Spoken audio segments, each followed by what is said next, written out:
アフリカ最大級のスラム、ケニアの首都ナイロビに広がるキベラスラム。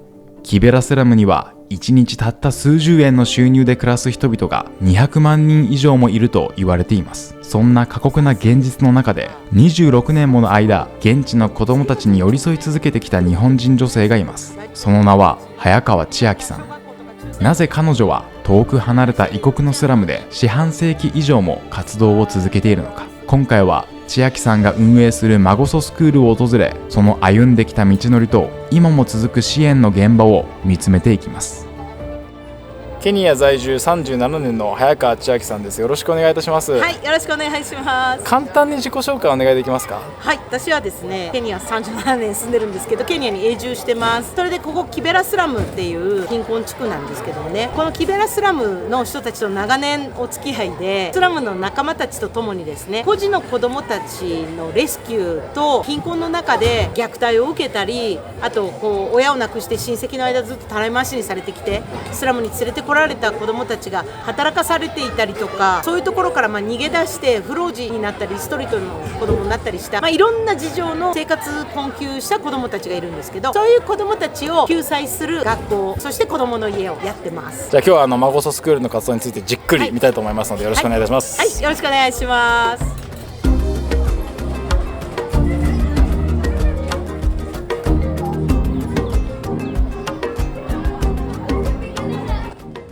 マゴソスクール到着ですね。はい、マゴソスクール到着です、どうぞ。今ちょっと休み時間なので、はい、子供たちのすごい賑やかな声がすごい聞こえますね。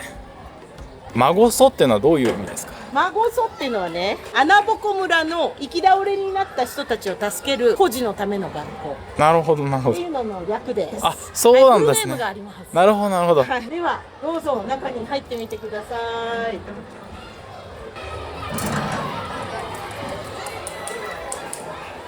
うわ、すごい大きいですね。おお、すごいたくさん子供たちがいる。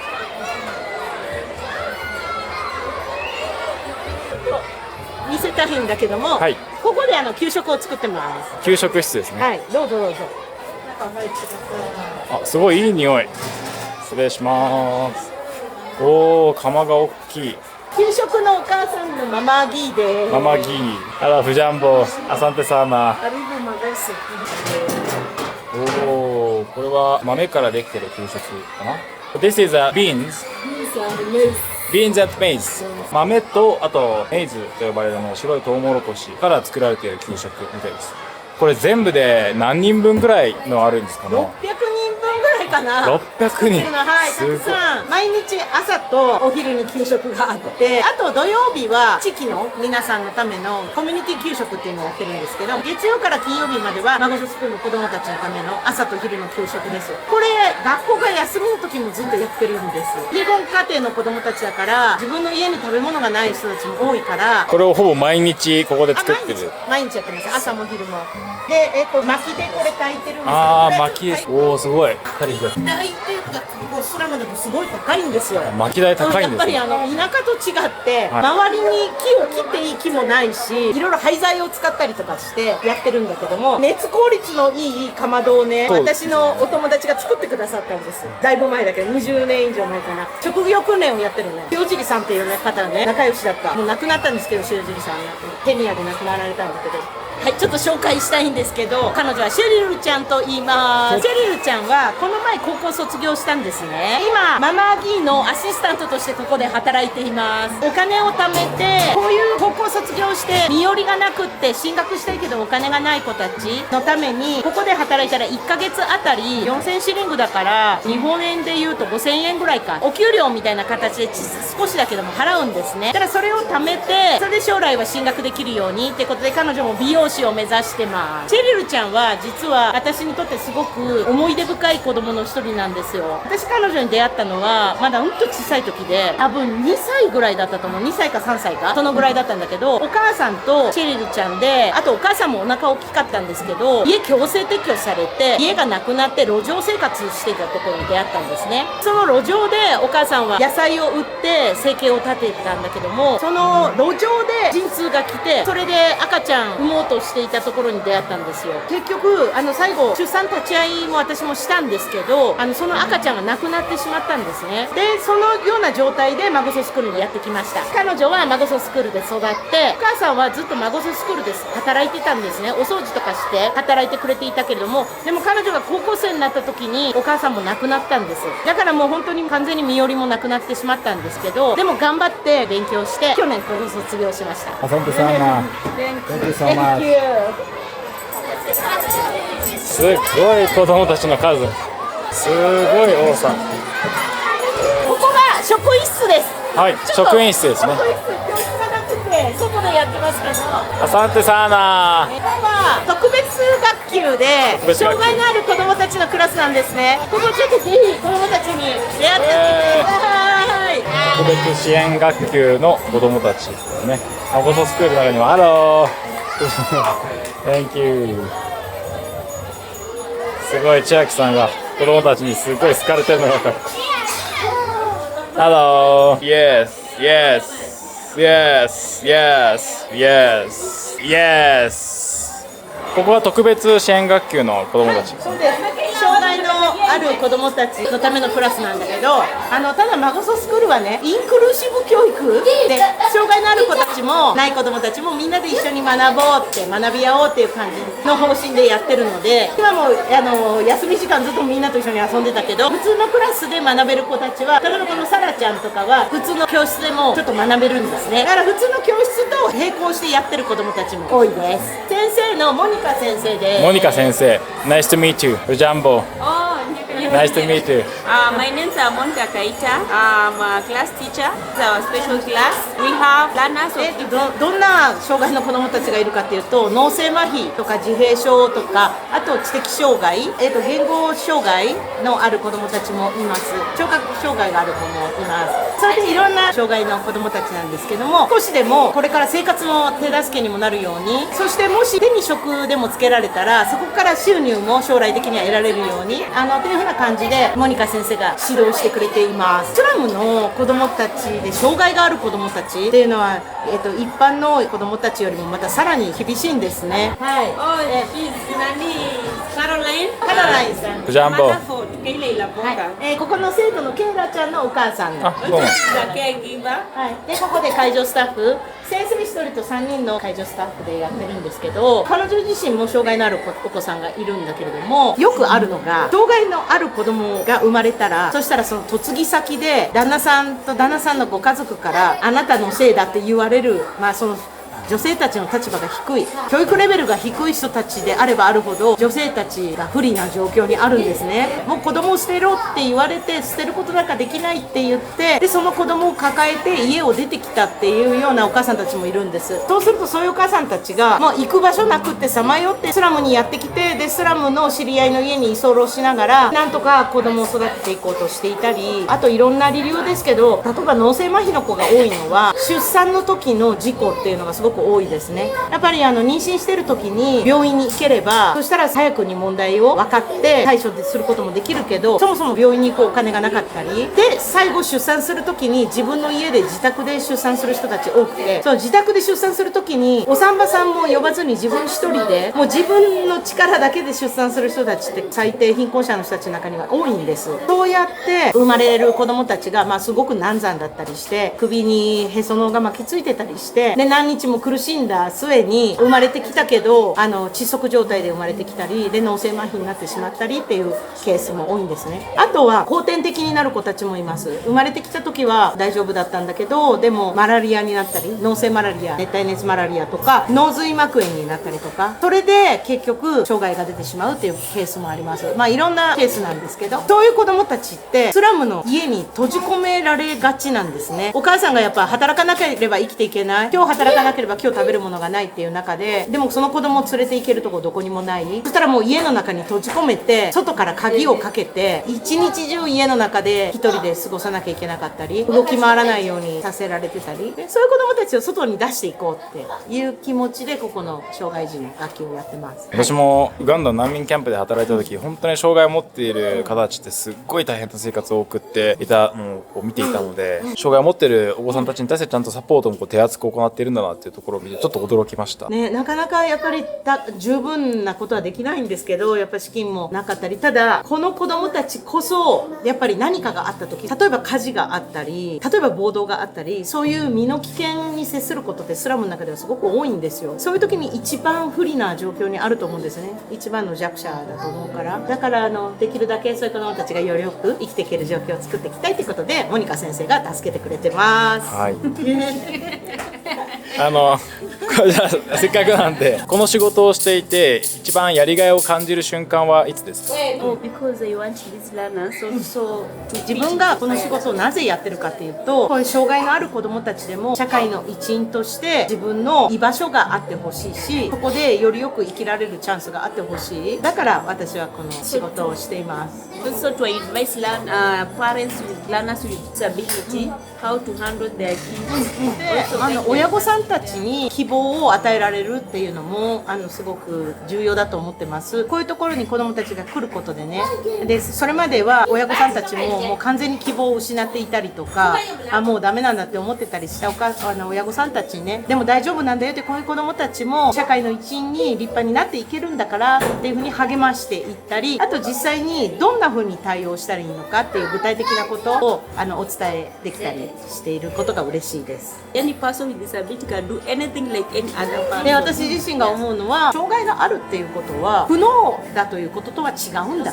障害があったって何だってできるんだよって、どんな他のどんな子どもたちと同じようにだって生きていくことができるんだよって、いろんなことをしてそんな風なことをね、スラムのご家庭にも知ってもらいたいというふうに思ってます。Okay, since we started this program, they have dealt with different with learners with different disabilities. どんな時に嬉しいと思うかなんですけど、今までここでずっと働いてきて、ここにいろんな障害のある子どもたちがやってきました。でも私がその子どもたちと接することで、その子どもたちの人生が変わっていったっていうのを実感できる経験、これがすごく自分自身に喜びをくれてます。ここに来て初めて自分の障害が何であるのかってことを分かったり、家族の方々もそれで、あと障害認定を受けて国からの、ここからまた旅立ってく子どもたちがいるんですね。政府からの認定を受けられたら、そしたらそこから支援を受ける幅も広がるし、特別支援学校に進学していった子たちもいるし、本当に人生そのものが変わっていくっていうのをね、今まで見てきました。 From here, I hope they will not just, they will go, I believe that they will go to another level where they will proceed in their life. そうで、私が信じてるのは、ここをベースにしてね、ここにずっといるんじゃなくても、マグソスクールのこの特別学級っていうのが通過地点であったらいい。ここから先またもっと広い世界に羽ばたいてほしいし、違う人生を生きてもらいたい。今まで自分が生きてきた人生とは違う人生を生きられるチャンスをこの子どもたちに得てもらいたいなっていうふうに思ってます。だから違うレベル、ここから先にまたステップアップ、子どもたちがしていくためのお手伝いがしたいです。 We have Ian here. He came here when he was in a bad condition. So by that time he didn't talk, he didn't do anything. But for now, it's 本当に子どもたち自身がどんどん変わっていく姿を見てます。全くここに来る前は言葉も話せない、文字を書くこともできない、コミュニケーション自体が取れないっていう子どもたちがたくさんいたんですね。でもここに来てコミュニケーションを取っていくことで、その子どもたちはだんだんと意思の疎通ができるようになったり、言葉を覚えたり、それを自分で伝えたり、自分の意思を伝えたりできるようになった。さらに文字を書くことができるようになった子どもたちもいる。これはすごい大きな変化だなって思ってます。 day writing was also a big problem for him, but now he can write. Yes, he can do something. イアン君なんですけど、イアン君は自閉症があるんですね。ここに来た時はもう本当に心を閉ざしてやってきて、言葉も話せなければ表情もなくて、その彼が今ではこうして笑顔だし、会話が成り立つ。さらに言うと彼は文字まで今覚えて、自分の名前も書くことができるようになったんですね。これは本当に大きな変化だなと思います。親御さんもびっくりしてるってことで、すごくご両親にも喜んでいただいてます。 Thank you so much. Thank you very much, Monica 先生。Thank you so much. Can I? Yes, can you clap for Teacher Monica? Yay!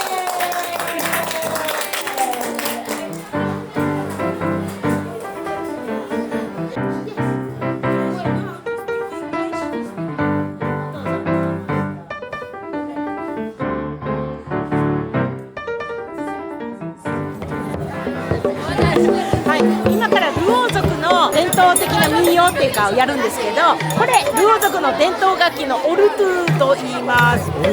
一弦座楽器で、この川なんとオオトカゲの川なんです。大きなトカゲがいるんですよ。こんな大きな。どんな音がするかっていうと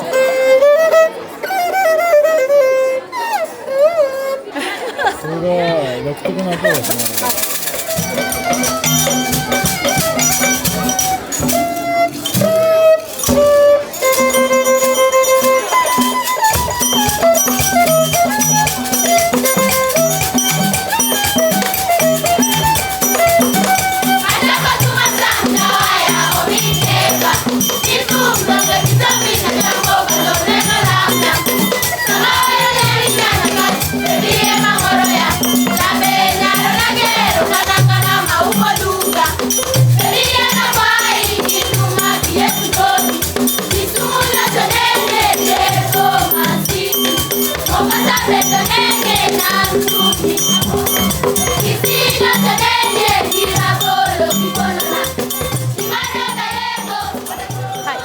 では今からどうしてもこれ見てもらいたいっていうアイテムで、ルオー族の伝統的な賛美歌をやりたいということなので、ぜひご覧になってください。伝統的な賛美歌ってことはキリスト教が関係してる？そう、キリスト教なんだけど、昔の宣教師の人たちがやってきて持ってきたキリスト教とはちょっとなんか形が違って、アフリカの文化なんかもこう融合して、アフリカの独自の形っていうのがすごく、ここキベラスラムだとねすごく盛んなんですね。そういうものが、特に今から歌うのはルオ語の賛美歌になってま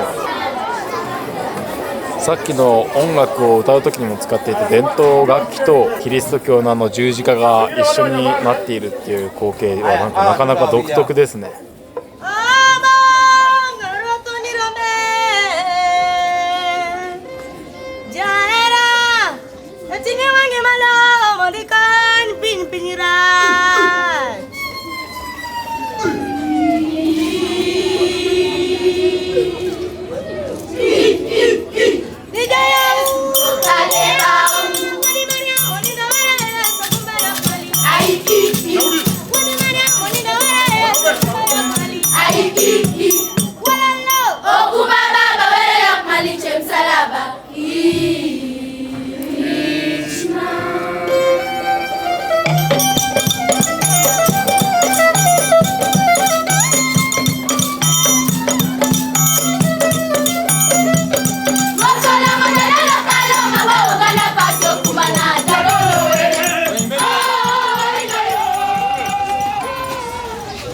これからみんなで給食を食べるので、その給食を食べる前のお祈りをみんなで捧げているところです。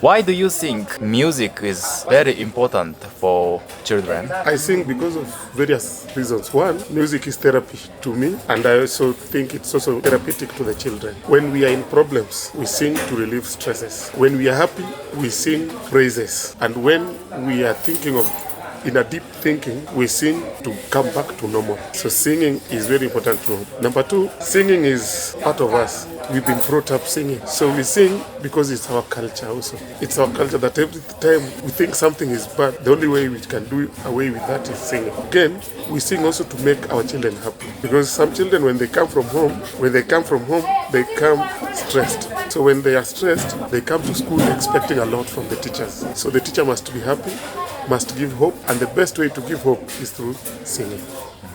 We have different categories of music that we've been doing. We do African folk music, we do sacred music, and we do Oriental. Oriental music, this is from Asia. We do the Indian dances, the Japanese songs, and different from the Oriental countries. We also do arrangements, and we also do set pieces. We have a trophy that we won for classes that are for the set pieces. We won also for the folk songs. We won also for the folk dances. And we also won for the Japanese folk song. We did a Japanese folk song, Momotaro-san. Momotaro-san. Yes. You can sing. Yes, so this is what we are singing. Momotaro-san, Momotaro-san. Okoshi ni tuketa kibidango. Hitotsu watashi ni kudasai na. Yarimasu yo, yarimasu yo. これからおいにせで会いに一つ私にくださいな。ありがとうございます。ありがとうございます。アサンテサーナ。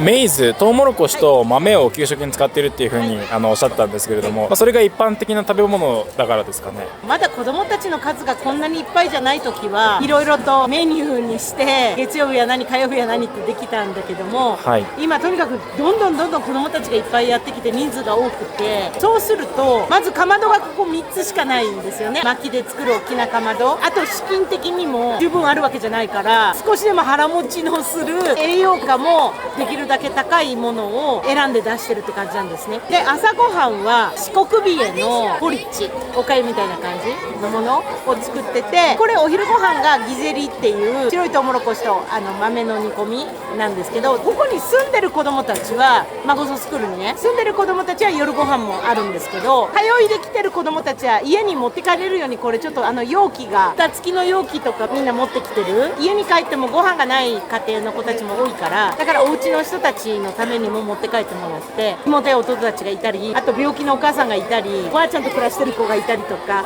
そんな感じでお家にも持って帰れるようにしてます。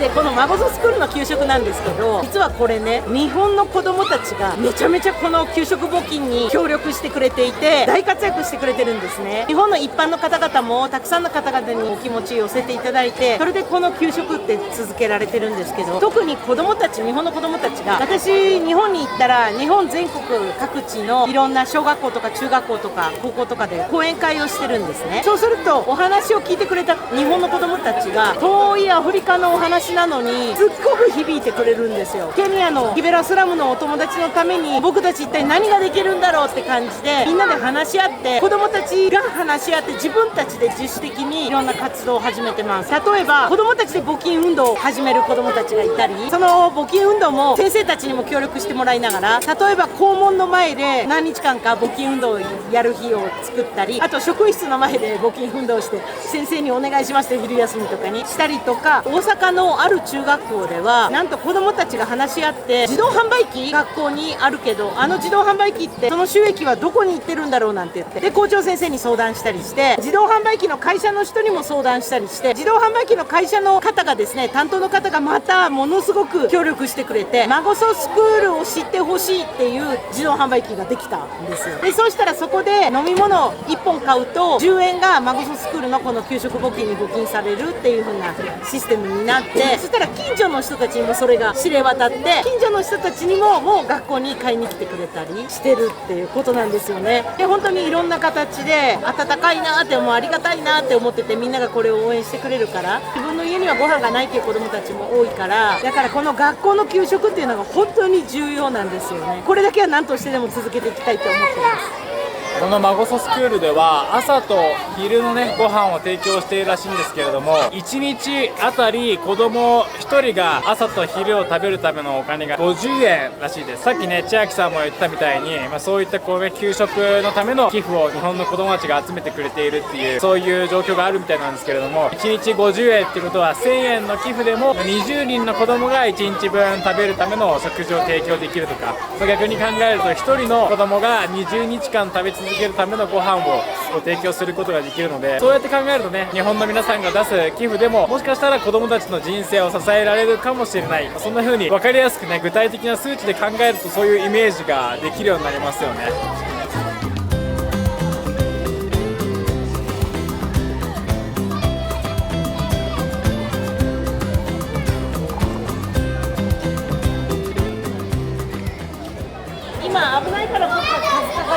けど、はい、ここ井戸なんですよ。あ、井戸、実は、はい、ここに穴があって水があって、ここから水をパンプで引き上げて水タンク、これの水タンク使です。ってます。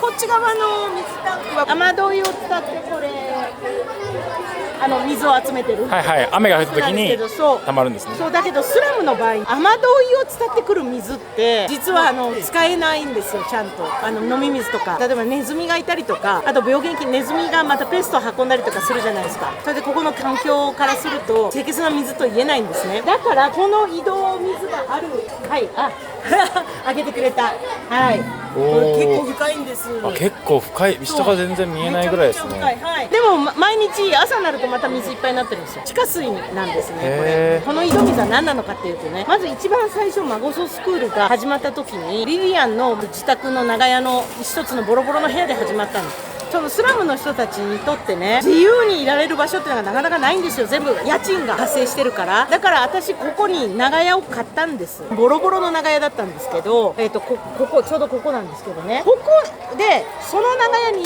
トイレがなかったんですよ。そのもう本当にボロボロのビニールで囲ってあるだけのトイレが辺にあっただけだったで、だからじゃあ先にまずはトイレを作ろうっていうことでここに穴を掘り始めたんですね。井戸を掘ろうと思ったんじゃないんですよ。トイレの穴を掘ろうと思って、でみんなで穴を手で掘ったんです。そしたらある日水が出てきたんです。で水が毎日、最初は水をかき出してたら、そしたら毎日水が上まで来るんですよ。透明のすごい清潔な水でびっくりして知って、その水を水質調査っていうかね、菌がないかどうかとかそういう調査にここの国立研究所に出したら、そしたらもう奇跡的に全く何の菌も入ってない天然の地下水に当たったんですよ。こういうことってこのスラムではもうまずありえないことで、井戸はここにはないです。このスラムってみんな水すごい困ってて、なんでかって言ったらこの地表の下に岩盤みたいのが走ってて、手で穴掘ろうと思っても掘れないんですよ普通は。だけどこれは手掘りで掘って水が出てきたんで、それで井戸にしたんです。すごい、なんかもう奇跡的なことがすごい奇跡的で、だからこれが神様がくれた魔法の穴。いやー本当ですね。はい、そういう風に感じちゃいますね。神様がくれたとしか思えないんですよ。これがもう30年近く前ですね。でこの水が出たからこの周辺で大火事があった時もマゴソスクールもちょっとこっち側焼けちゃったけどこっち側焼け残って、でここを避難所にしてたくさんの方々に避難していただくこともできたし、日々の生活でもすごい助かってる。本当に人々の命を救っている井戸がやっぱもしかしたらリリアンさんと千秋さんのコミュニティに対する思いがもしかしたら神様に届いたっていう風になんか考えちゃいますね。見ててくれてるんだなってすごくなんか思いますよね、場面場面で。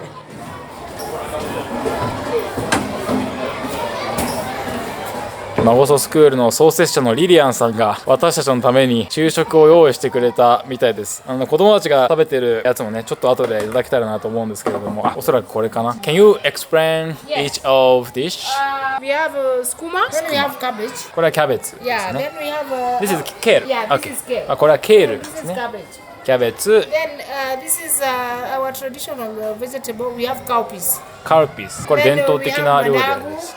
バナグ、 Managu. マナグ。 Yes. OK。And we have this is meat, beef, ビーフミート。 fish. これが This フィッ is シ a nine ュ patch. ナイルパーチという Yeah, 魚です and ね。 here we have eggs, tamago. お、卵エッグス、これ卵ですね。 Yes. Avocado salad. おー、アボカド、I love avocado. Yes. Yes. And this is githeri. Actually, this is what we feed the children. あー、OK. What Yes, children eating? Yeah, what the children OK。 eat. これ子供たちが食べてるやつですね。ちょっと食べてみようと思います。 Then ugali. ウガリです。これ、 Yes. ウガンダではポショって呼ばれますね。トウモロコシの粉を練ったやつ。そしてこれがライス。 And chapati. おー、チャパティ。Very different types of of food. food. Thank you so much. ありがとうございます。やったー。お昼ご飯をいただきたいと思います。今日はね、特別にリリアンさんにたくさん用意をしてもらったんですけれど、すごくないですかこれ。めちゃめちゃバラエティ豊富。全部美味しそうです。これさっきも説明したけど、卵、キャベツ、アボカド、それからケール。ちょっとこの辺りがちょっと分からなかったんですけど、トラディショナルな野菜系なのかな。あとはライス、ナイルパーチという魚、そして子供たちが食べてたビーンズとトウモロコシの混ぜたやつですね。ちょっとね、全部食レポしたいんですけど、これはちょっとね、僕の大好きなアボカドとトマトのカチュンバリっていうね、サラダをいただきたいと思います。いただきます。うわ、うまー。おいしい。ちょっとピリッとした感じもあるんですけど、ここにアボカドの味が濃厚。あとね、さっき子供たちが給食で食べたこのメイズと豆の合わせたやつもですね、食べてみたいと思います。いただきます。美味しい。すごい優しい味付けで、ほんのりこう塩味な感じなんですけど、すごいね優しい味わいで食べやすいです。美味しい。はい、本当はね全部食レポしたいくらいなんですけどね、バラエティがめちゃくちゃ多いんで、今日はこのままお昼ご飯しっかり食べて、午後の撮影も頑張りたいと思います。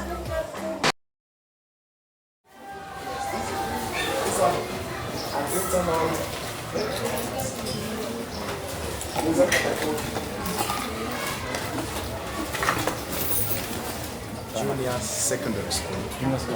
From here, they should be going to senior secondary school, where they'll be picking. 今このマゴソスクールの中で一番上のクラス、中学校3年生にあたるクラスの子どもたちにですね、実際こう将来どういった仕事に就きたいのかっていうことをちょっと話を聞いてみようと思います。まずはですね、ここにいるキプロボン君に夢を聞いてみようと思います。What is your dream? So my dream is to become a digital journalist. Digital journalist. Yeah. Oh, okay. Go ahead. So my ambition is to become a digital journalist simply because I want to be a voice to the voiceless. I want to consider the problems facing the society through ICT platforms. Oh, that's nice. And actually, that's what I do right now. Now I'm traveling around the world, such as DR Congo, Burundi, Tanzania, Uganda, and I go on the ground. I have interview with local people. What are you doing right now, and how is your life? What is the biggest challenge you are facing like that? And I'm making those videos, and I post those videos on my YouTube channel, and I earn money, and I make use of that money to travel the world. So I'm very happy to see you. I hope your dream will come true in one day. Let's talk later again more. Okay, thank you so much. Thank you so much. Thank you. Okay. All right. Yeah, thank you. You can do it. You can do it. You can do it. Thank you so much. Yeah. アサンさんの OK。まさかの1人目がデジタルジャーナリスト、多分先生が選んでくれたと思うんですけれども、デジタルジャーナリスト、つまりもうソーシャルメディアとかを使ってジャーナリストになりたい。Maybe you can be a freelancer. Yeah. Actually, I'm also a freelancer. I don't belong to any organization. Thank you so much. アサンさん。OK。すごい1人目からのジャーナリスト出ましたね。OK。アサンさん。OK。もう一人ですね、女の子でルーシーさん、彼女にも夢を聞いてみようと思います。What's your dream? My dream is to become a musician. Musician. Why? Because I like singing and I like things that connect with music. Who is your favorite singer? My favorite singer is Guardian Angel. Guardian Angel. Is she Kenyan singer? Yes. Can you sing shortly? Yes. Okay, please. Yesu sio mwizi lakini ameuiba moyo wangu. Yesu si polisi anifunge, akiahidi lazima tatenda. Yesu ni mfalme wa amani, nimemuona dhabiti, ahadi zake kweli. Oh, thank you, Zan. Bravo. You can do it, you can do it. Thank you so much, thank you so much, thank you. アサントサーナ、thank you so much. 2人にね、話聞くつもりだったんですけど、他にも自分の夢を話したいっていう子が他にもいたので、聞いてみようと思います。イッサくんです。So, イッサ、what's your dream? My dream is to be a professional footballer. Professional footballer? Yes. Why? Because my father was a great footballer. Really? So I want to be greater than my father and to represent my country in other countries. Okay, so in the future you want to join the World Cup? Yes. I see. Which is your favorite football team? Michael Olunga. Yeah, so thank you so much, thank you so much. 今彼はですね、オルンガ選手っていう、自分がお気に入りの選手の名前を挙げてくれたんですけど、オルンガ選手はキベラスラム出身の選手で、昔日本でもプレーしていたことがあるみたいですね。最後もう一人、ミシェルさんにですね、夢を聞いてみようと思います。So Michelle, what's your dream? My dream is to become a film producer. Film producer. Why do you want to become a film producer? Because I want to encourage those young people like this our class to never give up on life, to always look forward to their goals. I see. Wow, very wonderful dream. Thank you so much. Yeah, you can be a film producer. Okay, thank you so much. Thank you so much. I hope your dream become true. Thank you so much. Asante sana. Asante sana.ケニアのキベラスラムで26年もの間子供たちに寄り添い続けてきた早川千秋さん。次回の動画ではマゴソスクールの活動にさらに迫るとともに、マゴソスクールの創設者であり千秋さんの友人でもあるリリアンさんにも話を聞いていきます。極貧の環境の中でも決して諦めずに前を向いて生きていく、そんな彼女たちの姿からきっとあなたも生きる力をもらえるはずです。チャンネル登録がまだお済みでない方はぜひチャンネル登録をして次回の動画をお待ちください。今回の動画を通じて少しでも新しい学びがありましたら、ぜひ最後に高評価ボタンを押して応援していただけると幸いです。今回の動画をご覧になって少しでも心が動いたという方、私はアフリカをはじめ世界各地を回りながら現地で奮闘する日本人たちの姿をお届けしています。こうした動画をこれからも見たいと思っていただけた方は、ぜひハラカンタの活動を支えるサポーターの一員になっていただけないでしょうか。ご興味のある方は概要欄のリンクからハラカンタを応援するサポーターズクラブのページをご覧になってみてください。ということで今回も最後までご視聴くださりありがとうございました。また次回の動画でお会いしましょう。